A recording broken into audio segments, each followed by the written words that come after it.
사사기 말씀이고요. 사사기 13장 8절에서 14절 말씀입니다.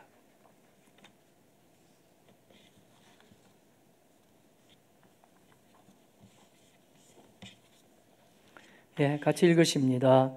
마노아가 여호와께 기도하여 이르되 주여 구하옵나니 주께서 보내셨던 하나님의 사람을 우리에게 다시 오게 하사 우리가 그 낳을 아이에게 어떻게 행할지를 우리에게 가르치게 하소서 하니 하나님이 마노아의 목소리를 들으시니라. 여인이 밭에 앉았을 때에 하나님의 사자가 다시 그에게 임하였으나 그의 남편 마노아는 함께 있지 아니한지라.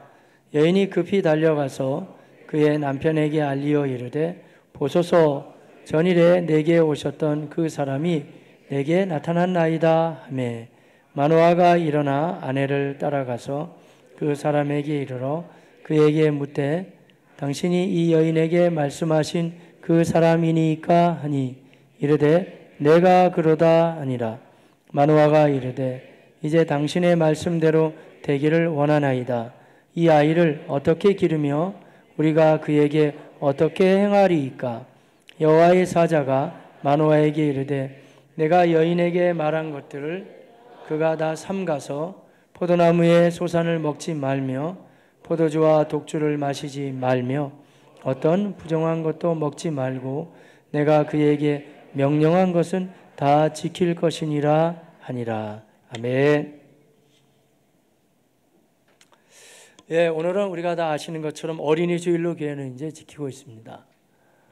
예수님은 모든 계층에 있는 사람들 누구든지 사랑하시고 우리 주님께서 다 품어주셨습니다. 그런데 우리가 성경을 근거로 해서 보거나 또 하나님의 일하심을 통해서 보면 특별히 하나님은 약하고 가난하고 또 여러 가지 어려운 사람들을 훨씬 더 하나님은 더 사랑하시고 그들에게 가까이 많이 하셨다는 것을 우리가 잘 알 수가 있습니다. 우리도 마찬가지입니다. 하나님이 우리에게 건강을 주시고 힘을 주시고 좋은 재정적인 환경이라든지 또 우리가 살아갈 힘을 다 주셨을 때는 반드시 한번 잠잠히 생각해 보십시오.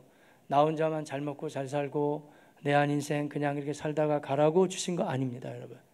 주변에 보면 나보다 약한 사람, 어려운 사람, 힘든 사람, 그런 사람들을 하나님 우리에게도 힘을 주셔서 우리가 그들에게 우리의 삶을 좀 나눠주기를 하나님이 원하십니다. 어떻게 할 수 있냐면 예수님이 세상에 오셔서 그 힘들고 가난하고 어려운 계층들을 많이 돌보주시고 또 그들에게 말씀하시며 가난한 자에게 주의 복음이 임하셨으니 라고 우리 가운데 선포해 주시기 때문에 그렇습니다. 어린이라는 개념도 마찬가지예요. 우리가 여러 문헌이라든지 그 당시에 자료를 통해서 보면 우리나라 조선시대까지만 해도 복음이 들어오기 전까지 우리 어린아이들은 매우 무시를 많이 당했습니다. 딱히 어린이라는 용어도 없더라고요.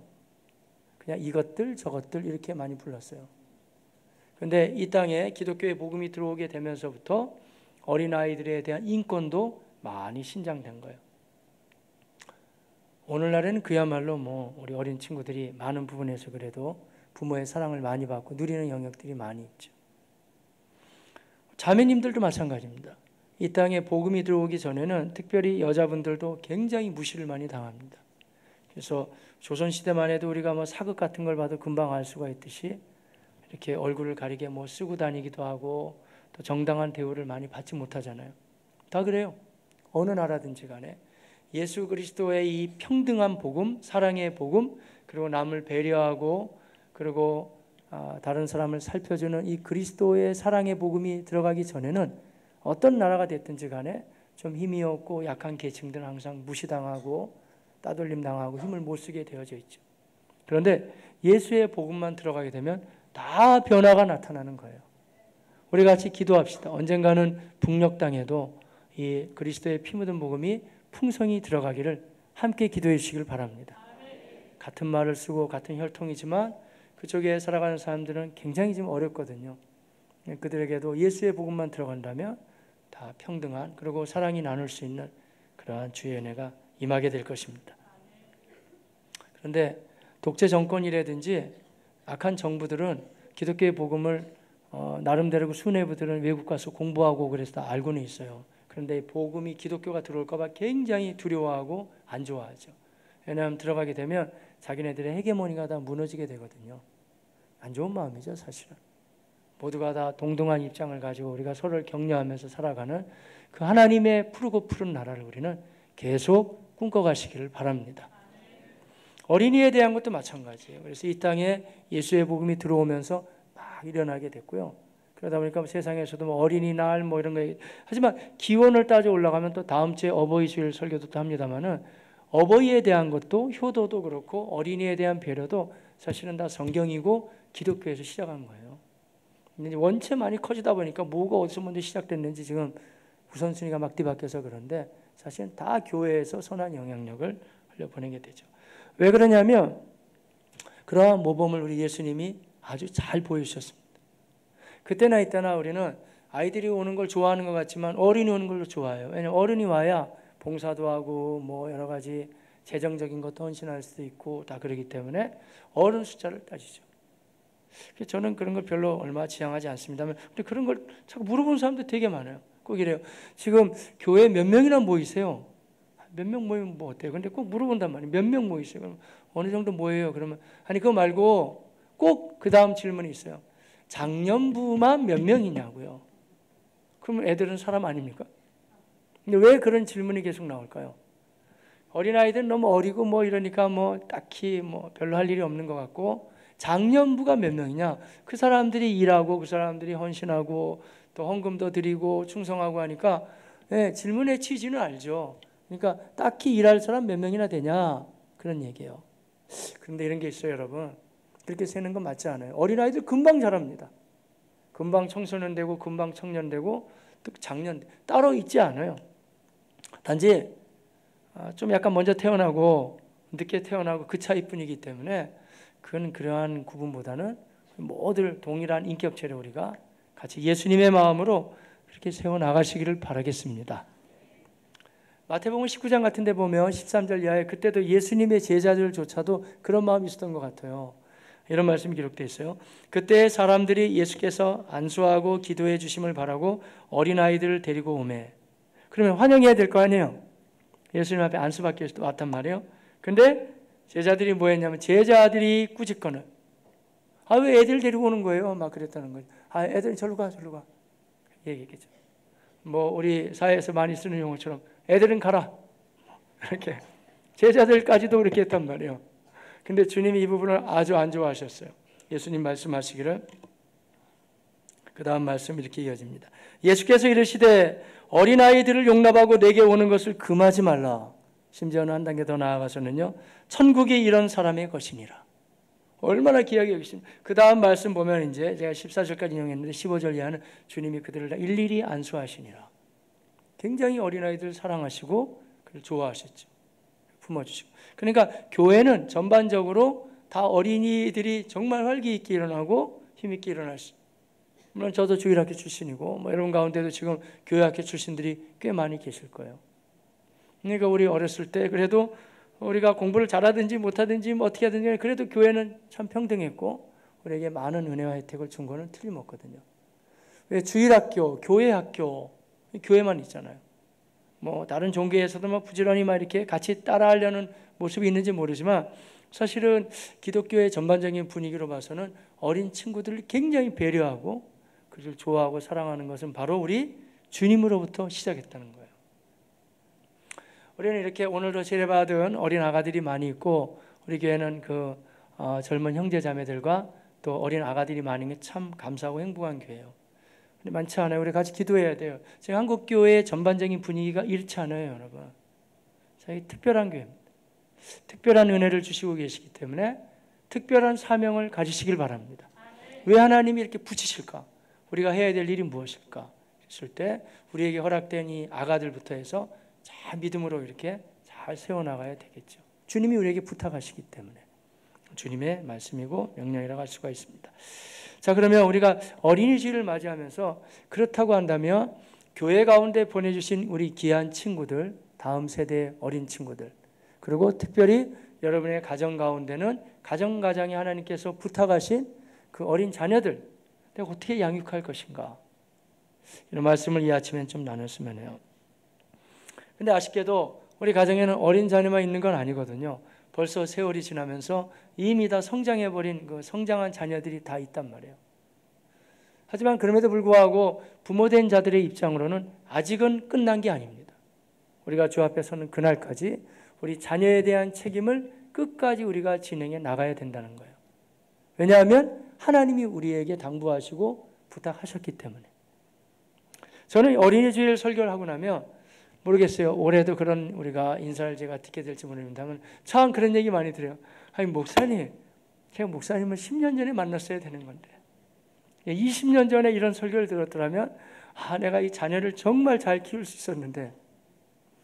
물론 그런 아쉬움이 많이 남는 것 같아요. 근데 하지만 늦지 않았어요. 지금 바로 그 순간에 우리 자녀들에 대한 책임을 가지고 우리가 이 말씀을 듣고 내가 할 수 있는 부분에 우리 한번 최선을 다해 가시기를 바랍니다. 가장 좋은 모양새는 아직 성장 과정에 있는 자녀들이 있다. 너무 좋아요. 기도해주고 말씀으로 양육하고 지금 마치 지능으로 이렇게 이겨가는 것처럼 얼마든지 멋있게 빚어갈 수 있기 때문에. 그러나 이미 벌써 청소년 시기를 지나서 청년도 되고 결혼까지 다 했는데 그 자녀를 제가 가슴에 품고 기도해야 돼요. 기도해야 됩니다. 우리에게 부탁하셨기 때문에. 그리고 우리가 주님 앞에 서는 그날 그 부분은 반드시 평가를 받게 될 것이에요.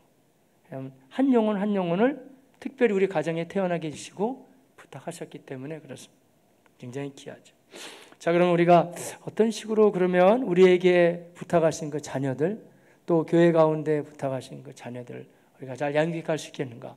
오늘 사사기 말씀은 우리에게 그러한 지침을 잘 말해주고 있습니다. 사사시대는 대략적으로 BC 한 1100년경이에요. 꽤 오래전의 얘기죠. 그런데 이 당시에 이스라엘은 아주 혼란했습니다. 구약에는 많은 이야기들이 있지만 이스라엘이 가장 많이 타락하고 혼란한 시기가 사사시대예요. 아주 혼란한 시기였어요. 그래서 사사기를 이해하는 데 있어서는 중요한 키워드가 하나 있는데 그때는 왕이 없으므로 자기의 소견대로 행하였더라. 말이 중간중간에 등장하거든요. 굉장히 중요한 하나의 열쇠와 같은 해석학적인 도구입니다. 그때는 왕이 없으므로 지멋대로 살았더라 이런 얘기예요. 왕이 없긴 왜 없습니까? 하나님이 왕이셨죠. 그러나 이스라엘 백성들이 하나님의 말씀에 순종하지 않고 자기 나름대로 내 생각에는 이게 옳아, 내가 가지고 있는 이게 맞아 하면서 자기 고집과 아집만 피우면서 나갔다는 거예요. 이렇게 옳지 않았다. 성경 우리에게 말씀해 굉장히 혼탁한 시기죠. 그런데 이때 하나님이 그래도 이 언약의 백성들 이스라엘을 완전히 버리지 아니하시고 그 가운데 사사라는 사람들을 세우셔서 그 고비고비 때마다 넘어가게 하셨어요. 근데 악순환이 어떻게 되냐면 사사가 등장해서 좀 이제 어느 정도 잘하면은 어느 살게 돼요. 살게 되면 이제 약간 고개만 들만 하면은 또 타락해요. 또 죄짓고 엉망으로 되고. 그럼 옆에 나라가 쳐들어오고 나라가 엉망이 되고 또 문제가 생겨. 그럼 우리는 좀 살려달라고 막 울고불고 하면 하나님이 또 사사를 한 명 세워가지고 또 약간 회복시켜주면 또 살만하면 또 타락하고 또 타락하고. 어디서 많이 듣던 얘기 아니에요? 이게 신앙생활 잘못하면 그런 악순환이 계속 반복될 수가 있다는 거예요. 근데 그때도 하나님이 언약 백성을 버리지 아니하시고 사사가 영어로 하면 더 정확하네요. 저지라고 저지. 그래가지고 재판관이 있잖아요. 판사. 그러니까 하나님이 그 당시에 그래도 갈 방향을 몰랐지만 이 저지들을 하나님이 사사들을 세워주셔서 어느 방향으로 가는지는 적어도 알려주셨다 이거예요. 혹시 여러분 사사들 이름 좀 알고 계시나요? 온니엘? 온니엘이죠. 기드온? 맞아요. 그리고 또 뭐니 해도 사사기 하면 삼손. 오늘 삼손 이야기를 좀 했으면 해요. 사사 중에 삼손인데 오늘 이야기는 이렇게 됩니다. 삼손의 부모님들은 결혼한 지 좀 됐지만 자녀가 없었어요. 굉장히 힘들고 어려웠어요. 그러나 이 사람들이 굉장히 믿음이 좋은 사람이었다는 것을 우리가 읽어가면 알 수가 있어요. 하나님의 은혜 가운데 지금 그 집안도 하나님이 세워주시고 그 이스라엘이 혼탁했기 때문에 그 나라를 하나님께서 세워주시기 위해서 하나님이 이 마누아라는 사람 집안이었는데 이 집안에 이제 아들 삼손을 허락하시는 장면이 등장해요. 근데 그때 이 통지를 누가 해주냐면은 여호와의 사자가 해주었다는 거예요. 여호와의 사자. 여호와의 사자라는 표현은 제가 이 설교를 여러 번 한 것 같아요. 근데 아마 나오면 앞으로도 계속 할 거예요. 왜 그러냐면 이 여호와의 사자에 대한 이해가 구약을 이해하는데 굉장히 중요한 하나의 또 지침이 되거든요. 여호와의 사자는 그냥 영어 성경의 버전에 의하면 이렇게 표현할 수 있어요. The angel of the Lord 해가지고 그야말로 주님이 보내신 천사 이런 표현이 되겠죠. 근데 히브리 말로 하자면 말라크 예호바 그래가지고 말라크가 이제 보냈다는 거거든요. 천사와 같은 존재 말라크 예호바인데, 근데 이 말라크 예호바는 정말 다른 존재였어요. 뭐가 달랐냐면 가브리엘이든지 뭐 이런 미가엘 이런 천사들 있잖아요. 그런 천사들은 그냥 뭐 알려주고 또 이제 필요한 일을 약간 보조하는 역할을 한단 말이에요. 그런데 오늘 본문에 등장하는 그 여호와의 사자라고 하는 이 천사의 모습으로 등장하는 이분은 전혀 다른 일을 해요. 왜냐하면 때로는 이분이 천사 같기도 하지만은 때로는 하나님으로서 직접 축복도 하고 말씀도 하시고 인도하신다고요. 오늘 본문에는 이 여호와의 사자를 누가 먼저 발견하냐 하면은 마노아가 아니고 마노아의 부인이 먼저 만나요. 해가지고 마노아의 부인한테 여호와의 사자가 이야기해 주기를 너희 가정에 이제 자녀가 태어나게 될 것이다. 이런 놀라운 소식을 듣게 돼요. 그런데 이런 말까지 듣게 돼요. 그 자녀는 태어나긴 되는데 지금 나라가 아주 혼탁하고 어려운 때이기 때문에 특히 너희 자녀는 똑바로 키워지길 바란다 하면서 나실인이라고 그래요. 나실인. 혹시 나실인을 아세요? 나실인이라는 말은요, 구별했다는 말이에요. 이게 히브리 말로는 나지르라는 말에서 나온 건데 구별했다, 거룩하다 이런 말이에요. 구별한 사람이에요. 나실인은 태어나면서부터 죽을 때까지 이제 거룩하게 살아야 될 사람도 있어요. 근데 반면에 한시적으로 한때를 거룩하게 사는 사람들도 있었어요. 근데 여하튼 이 사람들에게 중요한 하나의 책무는 세상과 다르게 사는 거예요. 구별됨으로 살아가는 거예요. 나실인. 그렇게 키워야 된다라고 했어요. 그 이야기를 이제 자기 남편한테 얘기를 했는데 그 남편 마누아가 굉장히 경건했던 사람이고 부부지간의 사이가 아주 좋았다는 것을 우리는 오늘 본문을 통해서 확인할 수가 있어요. 왜냐하면 지금 아기를 못 낳은 지가 오래되거든요. 근데 자기 부인이 어디 갔다 오더니 내가 여호와의 사자를 만났어. 근데 내가 임신할 거 우리가 아들을 낳을 건데 하나님이 거룩하게 키우라고 했어요. 그럼 우리 남편 되시는 형제님들 지금 아기가 없었는데 갑자기 부인이 어디 갔다 오더니 나 임신할 거야. 그럼 하나님이 나에게 말씀하셨어요. 그러면 그래 할렐루야 아멘이야 라고 할 사람이 몇 명이나 될까요? 대부분 이렇게 반응할 가능성이 있어요. 또 어디 갔다 와서 저러는 거야? 어디 갔다 와서 호들갑이야? 또 그럴 수가 있겠죠. 근데 마노아는 그렇게 반응 안 했어요.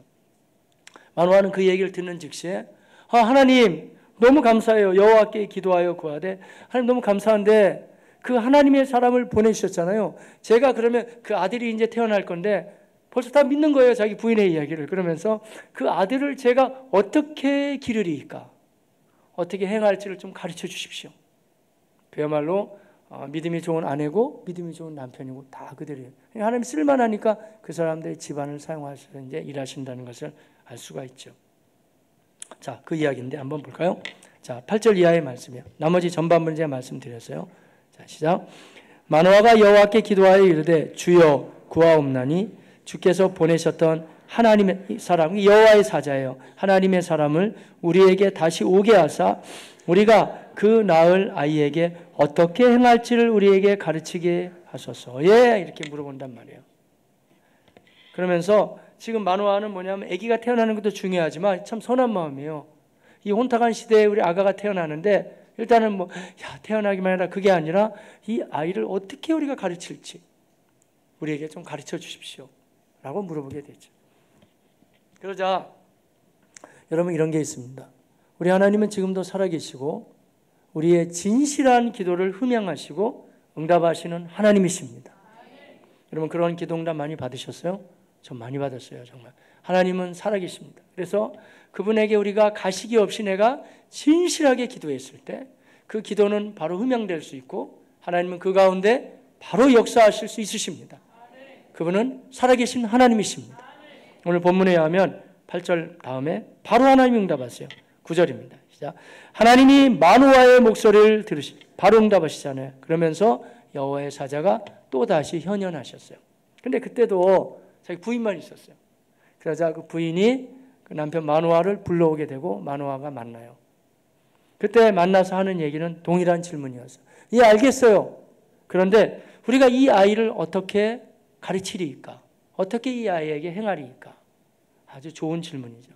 물어본단 말이에요. 12절인데 같이 볼까요? 마노아가 이르되 이제 당신의 말씀대로 되기를 원하나이다. 이 아이를 어떻게 기르며 우리가 그에게 어떻게 행하리이까? 예. 여러분 혹시 지금 아까 우리 아가 엄마 아빠들 마찬가지고 또 대부분 다 부모님들이신데 우리 자녀가 세상에 태어날 때 그렇게 한번 기도해 보신 분들 아마 계시겠죠. 하나님 보시기에 정말 귀한 기도입니다. 주님, 우리에게 귀한 자녀를 주셨는데 제가 어떻게 이 딸을 양육하리이까? 이 아들을 어떻게 제가 양육하리이까? 그러한 선한 기도에 우리 하나님은 반드시 응답해 주시고 또한 바르게 함께하여 주실 것입니다. 선한 마음이죠. 그래서 하나님은 어떻게 양육하리이까? 이런 거예요. 사실은 제가 여러분하고 나누는 이 말씀은 오래전에 준비한 설교예요. 왜 그러냐면 제가 오늘도 이제 좀 이따 내려가서 새가족분들하고 제가 만나게 될 것인데요. 교회를 섬기시다 오시는 분도 계시고 하나님이 일하시는 것 같아요. 하나님이 이 주변에 그냥 안 믿는 불신자들 또 믿은 지 오래됐는데 낙담했다가 또 한 수십 년 만에 교회를 오시는 분도 계시고 여러 유형이 많이 계세요. 물론 믿음이 어느 정도 이제 있는 분도 계시지만 전혀 믿음이 없이 오시는 분도 여러분이 많이 계시고 오늘도 제가 이따 또 만나보겠습니다만은 근데 그때 제가 이분들을 대할 때 너무 기쁨이 있어요. 야, 하나님이 이렇게 귀한 분들 우리 교회에 보내주셨구나. 근데 한편으로는 너무 부담도 참 많이 들어요. 왜 그러냐면 그분들이 대부분 하는 얘기가 이런 얘기였어요. 그래서 야, 다른 교회는 모르겠어요. 저는 이 교회 분위기만 얘기한다면 한결같이 하는 얘기가 목사님, 저는 정말 하나님을 잘 믿고 싶어요. 저는 하나님에 대해서 알고 싶은데 제가 어떻게 해야 될까 하다가 이 교회를 나와봤더니 제가 목사님 설교를 듣고 나 이 교회를 다닐 거야. 제가 지금 등록을 했어요. 저는 하나님을 알고 싶어요. 근데 이게 한두 분이 한 얘기가 아니에요. 저는 하나님을 잘 믿고 싶어요. 저는 하나님을 알고 싶어요. 이 일이 너무 귀한 일인데 저한테는 상당한 부담으로 다가왔어요. 제가 그래서 그때부터 주님 앞에 기도하는 제목 중에 하나가 주님, 이렇게 어눌하고 무지한 인간이 제가 부족하기 짝이 없는 인생인데 제가 저분들은 저렇게 하나님을 알고 싶다 그러는데 저 같은 인생이 어떻게 하나님을 가르칠 수 있사오리까? 이 질문이 그 질문이에요. 저에겐 가진 게 없는데 제가 어떻게 잘 하나님을 알려줄 수 있는 능력이 저에게는 제한되고 부족한데 저분들은 저렇게 하나님을 알고 싶어 하는데 어떻게 하나님을 제가 알려줄 수 있사오리까? 못하는 거예요. 사람이 어떻게 해요? 말만 잘하면 되는 거예요? 논리만 있으면 되냐고요? 그건 세상의 변사들도 교수들도 박사들 잘할 수 있어요. 그게 아니라 하나님을 알고 싶은 거예요. 정말 하나님이 누굴까? 세상을 지으신 그분, 나를 세상에 태어나게 하신 그분, 나를 그렇게 사랑하셔서 아들의 모습으로 오시고 몸짓고 피 흘려 죽으시고 또한 내가 죽는 것이 무서워 벌벌 떠니까 그 문제를 해결하기 위해서 살아나신 그분이 누굴까? 그분을 알고 싶다는 거예요. 그래서 제가 이 교회에서 새가족들을 대하고 교회를 섬기면서 느끼는 게 세상 사람들이 뭐 기독교 이 얘기 저 얘기 많이 하지만 전 다른 교회 환경을 잘 모른다니까요. 적어도 이 교회 환경을 보면 하나님을 저렇게 만나고 싶은 사람들이 많이 있는데 이 기도가 사실은 제 기도예요. 주님, 제가 저들에게 어떻게 가르치리까? 그래서 남아있는 삶을 어떻게 살라고 행할 수 있도록 하리까? 이거예요. 한참 묵상하다 보니까 이 말씀이 자연스럽게 어린이 주일 설교가 된 거고 근데 이 고민은 생각해 보니까 제 고민만은 아니었어요. 여러분 모두의 고민이에요. 여러분 가정에서 하나님 부탁한 그 자녀를 주님 제가 이들에게 인생에 대해서 하나님에 대해서 삶에 대해서 그리고 삶의 가치와 의미와 목적에 대해서 제가 무엇을 어떻게 가르쳐 줄 수 있사오리까? 물어봐야 될 제목이에요. 뿐만 아니고 감사하게도 저희 교회는 뭐 다른 직업군도 많이 있지만 제가 알기로는 선생님들 참 많이 계시는데 학교 현장에 계시는 여러분들 똑같은 질문이 아닐까요? 우리가 수학을 가르치고 영어를 가르치고 뭐 다른 과학을 가르치고 이것도 중요하겠지만 이 모든 것이 다 사실 하나님의 영광을 드러나는 하나의 과정인데 주님 제가 이 교단에서 무엇을 어떻게 가르치리까? 여러분의 기도의 제목이 아니겠냐고요. 순장님들 또 주일학교 교사들 다 마찬가지예요. 우리에게 부탁하신 이 사람들에게 내가 어떻게 바르게 가르칠 수 있습니까? 물어봐야 되겠죠. 그러자 오늘 이 12절부터 이제 13, 14절은 중요한 지침을 제공합니다. 하나는 우리가 다른 건 못해줘도 그렇게 붙잡고 하나님께 물어보고 다른 건 못해도 그들을 위해서는 기도는 많이 해줘야 된다는 거예요. 여러분, 기도로 키운 자녀는 엇나가지 않습니다. 아버지의 어머니의 눈물의 기도를 하나님은 외면하시지 아니하십니다. 기도해야 돼요. 그래서 어린 자녀를 양육할 때는 말할 나이도 없겠지만 이미 다 커서 목사님 제 얘기를 벌써 안 들어요. 괜찮아요. 기도는 움직입니다. 제가 며칠 전에 허드슨 테일러의 고백을 얘기했잖아요. OMF를 만든 허드슨 테일러. 이렇게 고백하잖아요. 사람이 사람을 말로 변화시킬 수 없어요. 그런데 변화시킬 수 있는 방법이 있습니다. 사람을 변화시키는 방법은 내가 하나님께 기도함으로 사람을 움직이는 법을 배우라 했어요. 지금 다 안 되는 것 같지만 이미 다 물 건너간 것 같지만 아니에요, 여러분. 눈물의 기도는 하나님 흠양하시고 사람을 충분히 변화시켜 나갈 수가 있습니다. 어거스틴이라는 사람이 있는데 그야말로 교부 중에 교부죠. 우리가 사도 바울 다음에 뭐 여러 인물들이 등장했지만 어거스틴을 놓칠 수가 없어요. 대단한 인물입니다. 근데 어거스틴의 참회록이라는 글이 있거든요. 왜 어거스틴이 그렇게 유대한 인물이냐면 자기가 그렇게 타락하고 초라하고 비참한 인생을 살아온 것을 감추지 않고 자기 참회록에 다 쓰고 있어요. 내가 이렇게 그냥 여자나 밝히고 다니고 엉뚱한 짓만 하고 또 이단 같은 마니교에 빠져가지고 헤매고 다녔는데 근데도 하나님이 나를 버리시지 않고 부르셨는데 그 하나님이 부르시는 통로가 뭐냐 하면은 다름 아니라 어머니의 눈물의 기도였다는 거예요. 기도. 지금 마노아가 하나님께 물어보듯이 우리도 하나님께 자꾸 물으면서 우리의 기도의 줄을 놓치지 말고 우리에게 부탁하신 여러분의 자녀들을 위해서 끝까지 기도하십시오. 그리고 우리 교회에 부탁하신 이 귀한 친구들 다음 세대를 위해서 우리가 계속 기도해야 되겠죠. 왜냐하면 기도는 사람을 변화시켜 나갈 수가 있는 것이기 때문에 기도해야 됩니다. 계속 기도하고 구해야 될 것입니다. 어거스틴이 그 참회록에 보면 카르타고라는 지역에 갔을 때는 진짜 많이 타락을 했어요. 도저히 가능성이 없었어요. 근데 그의 어머니는 모니카는 기도를 놓치지 않아요. 끝까지 기도하죠. 기도하다 보니까 이런 마음이 들었어요. 오늘날로 한 목사님인데 주교가 있었거든요. 주교. 아주 신실한 주교가 있었어요. 그래서 어머니 마음에 이제 우리 교회를 친다면 이제 저예요. 말하자면 최 목사죠. 그래서 저 최 목사님하고 우리 아들하고 진지하게 대화한다면 정말 변화가 될 거야. 어머니 마음에 그런 뜨거운 가슴이 생겼어요. 그래서 주교를 찾아갔어요. 주교님, 우리 아들 한 번만 만나주세요. 제가 기도하고 있는데 우리 아들 만나주면 그 아들이 변화될 것 같아요. 근데 이 주교도 이상한 사람이더라고요. 제가 읽어보니까 그러는 거예요. 주교가 그래요. 그럼 이제 한번 만나드리죠. 저는 그럴 것 같아요. 근데 이 주교는 그러지 않았어요. 기도하세요. 그냥 기도하면 다 때가 되면 변화되게 돼 있습니다. 뭐 제가 만날 게 아니고 그냥 기도하십시오, 자매님. 근데 너무 안타까웠어요. 저 목사님이 한 번만 만나주면 변화될 건데. 그래가지고 책을 맞아 보면은 나중에 어머님이 또 찾아가요, 주교한테. 주교가 이상한 사람이니까요. 한번 만나주면 되는데 한 번만 만나주세요. 한 번만. 우리 아들 이제 변화될 거예요. 목사님 한 번 만나주시면. 근데 나중 끝까지 주교는 안 만나줘요. 이런 얘기를 합니다. 나중에 야단까지 쳐요. 그 모니카한테. 이거 보세요. 눈물의 기도는 하나님 응답하십니다. 그냥 기도하세요. 아마 제가 만약에 여러분 아들이나 딸이 지금 문제가 있는데 최 목사님 한번 만나주세요. 그럼 제가 똑같이 말이죠. 기도하세요. 그냥. 계속 요구하는데 제가 안 만난단 말이에요. 만약에. 그러면서 제가 여러분한테 눈물의 기도는 응답합니다. 좀 우세요. 좀 기도하시고. 그러면 여러분 어떻게 반응할 것 같아요? 야, 교회만 여기만 있냐? 교회가? 금방 이렇게 나오시겠죠, 여러분. 근데 이 모니카는 그러지 않았어요. 그래가지고 끝까지 기도했어요.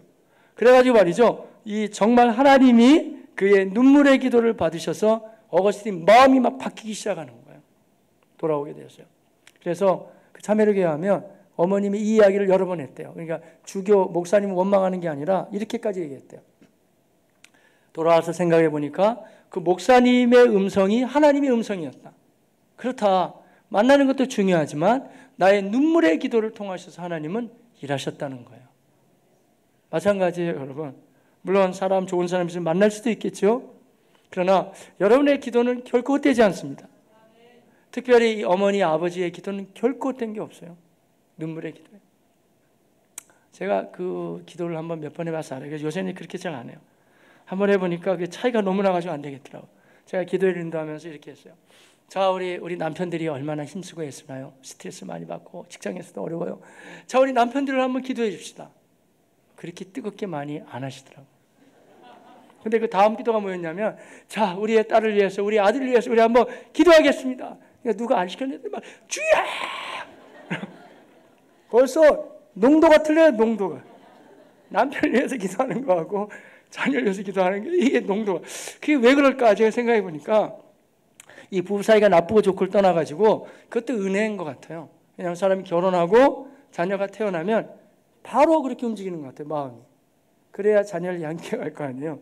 그게 하나님의 한편은 또 은혜더라고요. 뭐 형제님들은 너무 섭섭하게 생각하지 마세요. 그게 다 은혜로 그렇게 가는 것 같아요. 그래가지고 이 양육을 하는데, 그렇기 때문에 그 어머니의 아버지 혹은 부모의 눈물의 기도는 헛된 게 없어요, 여러분. 여전히 용기 내셔서 우리 어린 자녀가 있거든 지금 아주 절호의 기회입니다. 믿음으로 잘 양육해 가시고 이미 장성한 자녀들 포기하지 마십시오. 여러분 얼만큼 자녀를 위해서 많이 물어보셨나요? 그 기도를 하나님이 들으시고 흠양하시고 변화시켜 주실 것입니다. 그래서 우리가 이 아이를 어떻게 가르치까? 전에 우리가 먼저 해야 될, 선행해야 될 부분은 기도죠, 기도. 내가 얼마나 자식을 위해서 내가 기도하는가. 정말 기도 필요합니다. 저도 생각해 보면 제가 뭐 하면 뭘 잘하고 뭐 그러겠어요. 지금 절대 그렇게 동의 안 해요. 다 거기죠. 뭐. 그런데 우리 아버지의 기도 정말 진실한 기도. 우리 아버지는 꼭 기도할 때 다 이렇게 기도하시거든요. 그러니까 그 기도를 하나님은 외면하지 않으신 것 같아요. 우리 어머님이 일찍 돌아가셨지만 지금도 제 귀에 들려오는 쟁쟁한 우리 어머니의 기도, 이런 걸 하나님은 결코 외면하지 않으세요. 여러분의 기도 떨어지는 거 없습니다. 특별히 자녀를 향한 기도, 하나님 듣고 계심을 다 믿습니까? 기도하며 나가십시오. 또 이미 우리 오늘은 어린이 주일이긴 합니다만은 우리 부모님들에 대한 사랑, 우리 자녀들도 내가 왜 이렇게 잘 나갈까? 아마 대부분 1대 2대 3대 믿으면 잘 나가게 되어져 있거든요. 여러분이 잘나서 잘 나가는 게 아니에요, 여러분. 부모의 기도를 생각해 보셨나요? 애끓는 부모의 기도. 다 받쳐주니까 뭔가 좀 열려지고 나가는 거라고 할 수가 있겠죠. 자, 그런데 오늘 본문에는 중요한 얘기를 하는데 여호와의 사자가 마노아에게 말하기를 무슨 얘기를 하냐면 이렇게 얘기를 해요. 13절, 14절 같이 보실까요? 자, 시작. 여호와의 사자가 마노아에게 이르되 내가 여인에게 말한 것들을 그가 다 삼가서 포도나무의 소산을 먹지 말며 포도주와 독주를 마시지 말며 어떤 부정한 것도 먹지 말고 내가 그에게 명령한 것은 다 지킬 것이니라 하니라. 아멘. 그러니까 지금 여호와의 사자가 마노아에게 가르쳐 주는 지침은 다른 건 몰라도 이 사람이 거룩해야 이스라엘을 구해낼 수 있고 삼손이 그 영향력을 발휘할 수 있다는 거예요. 그렇기 때문에 거룩하고 단호한 삶을 살 수 있게 해줘야 된다는 거예요. 그런데 이 말씀이 왜 중요한 지침이냐면요. 여러분도 많이 사람들을 만나보셨겠지만 저도 못하는 목회지만 지금 여러 해 지금 목회를 하면서 느껴보는 이 통계가 다 나온다니까요. 안 나올 수가 없어요. 여러 사람을 만나니까. 그런데 다른 건 몰라도 우리 자녀들 학교 가서 성적 70점 맞을 수 있어요. 나중에 또 공부하면 80점 될 수도 있고 90 올라가고 다 나올 수 있어요. 그건 대충 하세요. 그냥 용기만 주면 돼요. 근데 다른 건 몰라도 신앙생활은 똑바로 가르쳐야 돼요.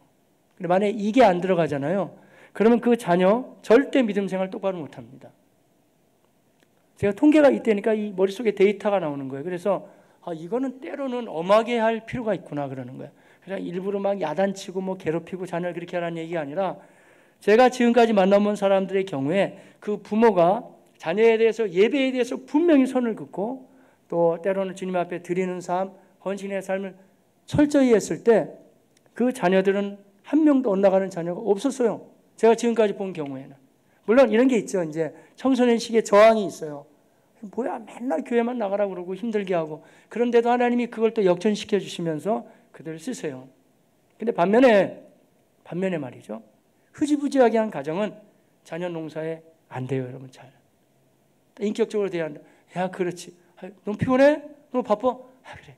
쉬어. 다 그렇지 뭐. 아버지도 껐다가면 쉬는데 너도 쉬어라 그냥. 그래가지고 여러분 자식 교육 된 사람 없어요 여러분. 그러면 또 반대 얘기. 종교는 자유인데 선택해. 그럼 그 말은 굉장히 무서운 말이에요. 너 지옥 가든지 너 어디 가든지 너 인생이 풀리든지 안 풀리든지 네 마음대로 해라. 그와 같이 여러분 어느 면에서 무책임한 말이 어디 있어요. 만약에 진짜를 발견했다 그러면 여러분 그렇게 안 해요.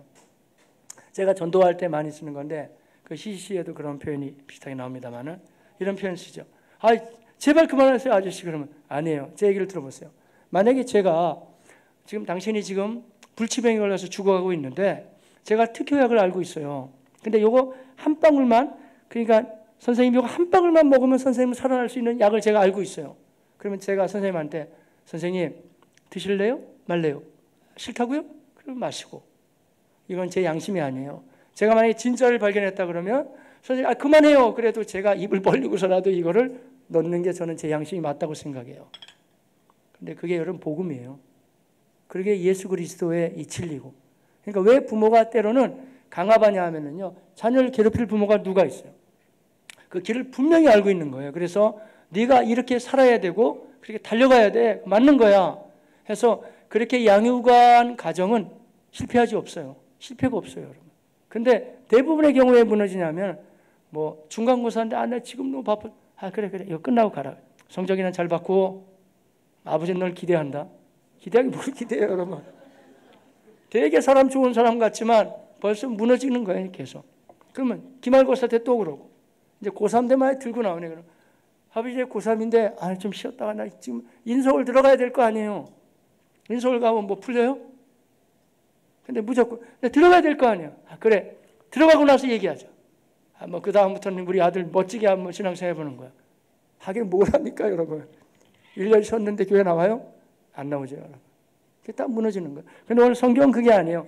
단호하게 끊어줘야 된다. 근데 나중에 삼손이 무너지게 되는데 이게 안 됐던 것 같아요. 그래야 너도 살고 가정도 살고 나라도 살릴 수 있다. 이게 안 됐어요. 오늘날에도 이 메시지는 상당히 부담스럽게 다가올 수가 있죠. 제가 한번 그대로 적용해 볼까요, 여러분? 이런 거예요. 지금 남들 볼 거 다 보고 할 거 다 하고 마실 거 다 마시고 하고 다니는데 거기다 대고 그리스도인 대학생 그렇게 하면 안 되는데 청년 경건하게 지켜야지. 근데 나실인 얘기가 남의 얘기가 아니에요. 제가 한번 인용해 볼까요? 로마서 12장 2절 너희는 세대를 본받지 말고 오직 마음을 새롭게 함으로 변화를 받아 하나님의 선하시고 기뻐하시고 온전하신 뜻이 무엇인지 분별하도록 하라.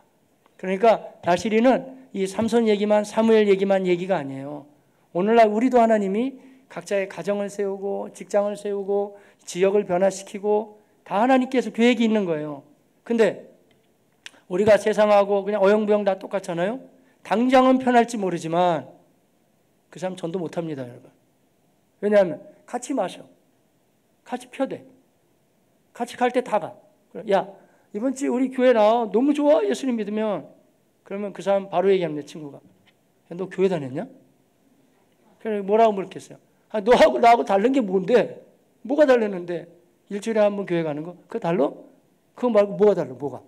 뭐가 다르는데? 내가 왜 교회를 따라가야 되지? 마시고 안 마시고 문제가 아니고요. 하고 안 하고 문제가 아니에요. 이거는 영향력의 문제예요. 그러니까 하나님이 그 사람을 통해서 아주 멋지게 주의 일을 펼쳐가셔야 되는데 이게 장애 요소가. 저 이런 질문 참 많이 들어봤네요. 그러면 저는 이렇게 답해요. 무슨 질문이냐면 목사님 성경에 어디에 술을 마시지 말라고 나와 있습니까? 술 취하지 말라고 그러셨지. 그러면 그 사람이 왜 질문할까요, 저한테? 뭐 아무 일도 없는데 저한테 질문하겠어요? 자기가 지금 마시고 있는 거예요. 그러니까 그건 이제 목사를 통해서 이제 승인을 받기 위해서 하는 거죠. 그러네요. 네, 취하지만 않게 조금만 드세요. 제가 그럴 줄 알았죠. 저는 그렇게 얘기 안 해요. 저는 그렇게 얘기 안 해요. 이렇게 얘기해요. 그래요? 드세요, 그러면. 드시지 뭐, 그러면. 본인이 좋은데 뭐. 마음대로 드시고 다니고. 담배도 피고 싶으면 피시고. 가고 싶으면 다 가고. 남들 다 보니까 뭐 음란물이고 뭐 보고 싶은 데 다 보시고. 사세요, 그냥 그렇게. 그래서 저는 그렇게 살고 싶지 않아요. 당신은 그렇게 살고 싶으면 그냥 교회 한번 나오는 것도 자기 자신이 기특하다 나오시고 그렇게 사시고. 나는 내대로 살아가는 거고. 왜냐하면 성경은 여러분 그게 문제가 아니라니까요. 그 뭐 한 잔 마시고 뭐 피고 뭐 보고 안 보고 그게 문제가 아니라 여기에 따른 하나님의 의미는 뭐냐 하면 지금 삼손이 일어나야 이스라엘을 살려내는 거예요. 똑같은 거예요. 오늘날에도 왜 하나님이 우리가 이거 율법적으로 생각하지 마세요, 여러분. 왜 우리를 거룩함으로 이끌어가냐면은 그 사람 한 명이 그 직장에 박혀 있어야 그 직장이 하나님의 나라로 일어나는 거예요. 그 사람이 그 시댁에 들어가야, 그 사람이 그야말로 처가에 들어가야, 그 사람이 그 학교에 들어가야 그 거룩함이 영향력이 돼서 쫙쫙 나타나야 되는데, 너도 같아, 나도 같아, 다 똑같아. 어떻게 영향력이 나타나요? 바로 그 얘기예요, 지금. 그러니까 뭐 다른 목사님도 어떻게 얘기할지 몰라요. 저는 이런 사람도 있더라고. 보면 우리 신학교 다닐 때면 자기가 술을 마셔, 교수가요. 그리고 또 얘기하는 거야. 자기 자식들도 다 한 잔씩 한다고. 어디 뭐 미국에 가서 영국 가서 모르겠어요. 저는 미국 가서 영국 공부 안 한 사람이니까 저는 뭐 그렇게 실력도 없고 모릅니다만은, 제가 보기에는 어디서 어줍지 않게 신학 하나 배워가지고 와가지고 그냥 자기를 합리화시키는 거지. 뭐 그게 뭡니까 뭐. 그래가지고 마시고 안 마시고 문제가 아니라, 그렇게 되면 나시린이 무너지게 되면 이스라엘은 무너지는 거예요. 똑같은 논리예요, 여러분. 따라서 하나님이 우리에게 말씀하시는 것은 그 뭐 세상을 전혀 따라가지 않아 그냥 옥죄에 있는 게 아니라, 그거보다 한 단계 더 높이 봐보세요, 여러분. 하나님이 우리를 기대하는 거예요. 기대하며 바라보신단 말이죠. 지금 단호하게 얘기잖아요. 여호와의 사자가 내가 이미 말한 것처럼 그 사람은 이렇게 키워야 된다 라고 말씀해 주죠. 자, 그러면 결론적인 말씀 한번 들어볼까요? 성경 우리에게 뭘 말씀해 주냐면, 그래서 결국에 무엇을 자녀에게 가르쳐 줄 것인가, 이걸 가르쳐 주십시오. 하나님과 그분의 놀라운 사랑과 계획에 대해서 가르쳐 주시길 바랍니다. 하나님이 얼마나 존귀한 분이시며 또 그분이 전능자가 되는지, 그리고 그 하나님이 우리를 얼마나 사랑하시는지, 이게 안 다가오니까 하나님의 헌신이 안 되는 거예요. 그리고 하나님이 가지신 놀라운 계획이 얼마나 무궁무진한지 그걸 알아야 돼요. 알게 되면 그렇지, 나는 나를 지켜나갈 거야, 이게 되는데, 이게 잘 안 되니까 당장에 눈에 보이는 게 훨씬 더 커 보일 수가 있겠죠. 우리 자녀들에게 이 하나님의 사랑에 대해서, 그리고 하나님에 대해서 알려줄 수 있는 하나님의 사람들이 되시기를 바랍니다. 얼마나 우리를 사랑하시면 그의 아들까지 죽이시고 살려내시며 우리를 살려내셨을까요? 여러분, 자녀를 내놓을 사람이 누가 있어요? 근데 하나님은 그의 아들을 내놓으시면서 우리에게 구원을 주시잖아요. 놀라운 거예요. 사람들이 이해할 수 없죠. 사람들은 이해할 수 없네, 주를 보낸 하나님 사랑. 이해 안 돼요, 논리로. 그 사랑이 나를 살게 하네, 갈보리의 구속의 사랑. 그런 사랑이죠. 주님의 그 사랑 놀랍네, 놀랍네, 놀랍네. 오, 주님의 그 사랑은 정말 놀랍네, 나를 위한 그 사랑. 할렐루야. 그 사랑을 부모가 알아야 뭐 전하든지 뭐하든지 하지. 나도 몰라, 너도 몰라, 다 몰라. 그러면 안 된다는 거예요, 여러분. 하나님을 아시고 하나님의 놀라운 계획을 가지고, 야, 딸아, 우리 아들, 너 하나님이 너를 얼마나 사랑하시 기대하는지 아냐? 세상이 되게 요란해 보이지만 아니야, 하나님이 더 너에게 풍성한 것을 주실 수 있어. 그분을 기대해 나가자. 이렇게 바라보면서요. 그리고 그 하나님이 얼마나 진실한 분이신지 우리가 진실하게 기도하고 예배할 때 하나님 그것을 받으시고 응답하신다는 거, 하나님에 대해서 좀 알려주시기를 바라겠습니다. 또 하나 알려줄 게 있어요. 뭔지 아세요, 여러분? 성경을 근거로 해서 보면 다른 한 가지는 사람을 가르쳐 주십시오. 범죄한 인간이 얼마나 비참하고 초라한 인생들인지 고작에서 생각해내는 게 얼마나 전부 다 음란하고 폐역하고 초라한 문화 있잖아요. 그런데 하나님이 그 가운데 예수를 보내주셔서 우리가 예수 믿게 될 때 우리는 그렇게 초라한 인생에서 얼마나 존귀한 인생으로 바뀌는지를 가르쳐 주시길 바랍니다. 국민일보를 저는 보고 있는데, 국민일보 토요일자를 보면은요, 매번마다 새로운 주제를 가지고 이게 다뤄요. 근데 이번 주 주제의 제목은 뭐냐면 이런 거예요. 다른 사람, 타인의 엄지척에 울고 웃는 현대인들. 그러니까 오, 김과장 최고, 오, 박대리 오, 최고야. 이걸 하나 듣기 위해서 대한민국의 대부분의 사람들이 그걸 목말라 한다는 거예요. 왜 그러냐면 교육과정 자체가 그렇게 돼 있다는 거예요. 어려서부터 오, 너무 최고야, 최고, 최고. 거기서 하니까. 그러니까 능력 없고 약한 사람은 거기 도태해서 막 우울증에 빠지고 뭐 그냥 쓰러지고 막 그래도 상관, 계속 최고만 요구하니까. 잘못된 사회입니다, 여러분. 그렇게 살다 보면 자연스럽게 여러분의 자녀들이 공부도 최고, 운동도 최고, 다 최고예요. 괜찮지만 그 사람도 피곤합니다, 나중에. 그럼 만약에 자기보다 더 최고 만나면 그때는 뭐 사정없이 무너지게 되겠죠. 그걸 말하는 거 아니에요. 세상은 넘버원을 말하죠. 항상 최고를. 그래서 성경은 그렇게 말하지 않습니다. 성경은 only one.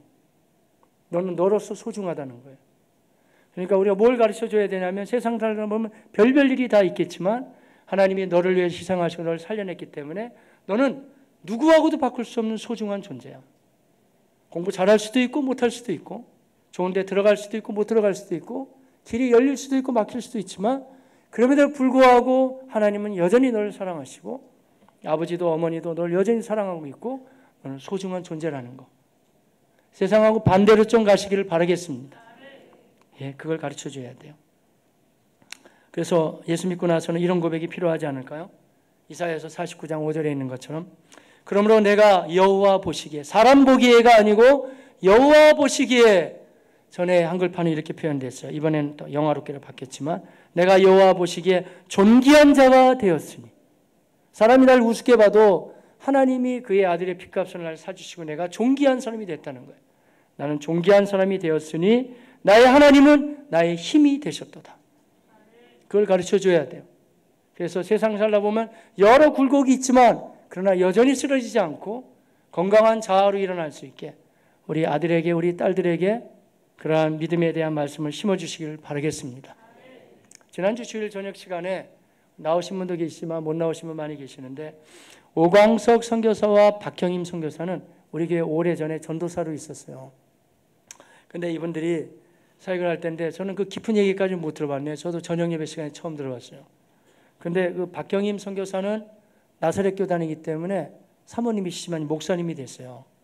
그래서 물론 이제 본인도 얘기하던데 제가 격려를 많이 하긴 했죠. 할 수 있다고. 그래서 필리핀 가가지고 고등학교 나와서 필리핀 갔는데 거기 가서 대학을 나오고 다 졸업해서 지금 박사과정이 있어요. 영어를 아주 잘해요. 이제 아주 훌륭한 사람으로 또 잘 준비된 선교사가 됐어요. 근데 그 박경임 선교사 이런 얘기 하잖아요. 저도 처음 들었어요. 자기 어머니가 너무 사는 게 괴로워서 자기 어린 시절에 밥 먹다가 아마 약을 먹은 것 같아요. 어머님이 거기서 자살해요. 예수 믿기 전이죠. 자기 인생은 그야말로 내리막길이었고 너무 비참했고 초라했다는 거예요. 살아갈 힘도 없고 누가 도와줄 사람도 없고 지나다니면 제 엄마 저렇게 죽었다고 손가락질하고 너무 어려웠다는 거 아니에요. 그런데 우리 박 선교사가 간증했잖아요. 하지만 자기가 살아가게 된 것은 예수님 때문이라는 거예요. 주님을 만난 다음에 자기는 못나고 부족한 인생이었지만 여전히 하나님을 자기를 귀하게 보시고 선하게 사용하신다는 거 아니에요. 용기를 냈다는 거 아니에요. 그래서 지금 필리핀 가가지고 저 필리핀 선교사 많이 합니다. 근데 이런 선교사는 진짜 선교사 같아요. 사물로그 지역에 가장 가난하고 어려운 지역에 공동묘지만 널려져 있는데 그 속에 가서 말이죠. 하나님 나라를 꿈꾸면서 그들에게 다 공부 못하고 버려진 아이들이지만 우리나라 친다면 검정고시 준비시켜가지고 보낸다는 거 아니에요. 그래서 그 지역을 변화시키고 세워나간다는 거 아니에요. 먹고 살 게 막연한데 이 헌금 모아다가 돼지를 또 키워줘가지고 한 가정에 한 마리씩 나눠주고 또 돼지를 또 이제 번식해가지고 또 일어나게 하고 너무 멋있지 않으세요? 같은 인생을 살아가면서 왜 그랬을까요? 근데 하나같이 이 말씀이 사사기에 맞는 거예요. 주님을 만나고 자기를 지켜나가는 사람들은 자아가 굉장히 건강한 거예요. 우리는 흔히 생각하기를 뭐 거룩하게 살아, 부담돼 대충 사는 게만. 하나님이 우리를 그렇게 어렵게 하실 분이 아니에요. 분명히 우리를 향한 더 놀라운 계획이 있고 우리를 통해서 하나님 일하시기를 원하십니다, 여러분. 그래서 여러분도 건강한 자아로 그리스도 안에서 다시 회복하시고 그야말로 사람의 눈치에 움직이는 사람이 아니라 하나님 존귀한 사람이라는 것을 가지고 또 자녀들에게도 그대로 심어줘서 건강한 자녀 교육 다 하시기를 주의 이름으로 축복합니다. 기도하겠습니다.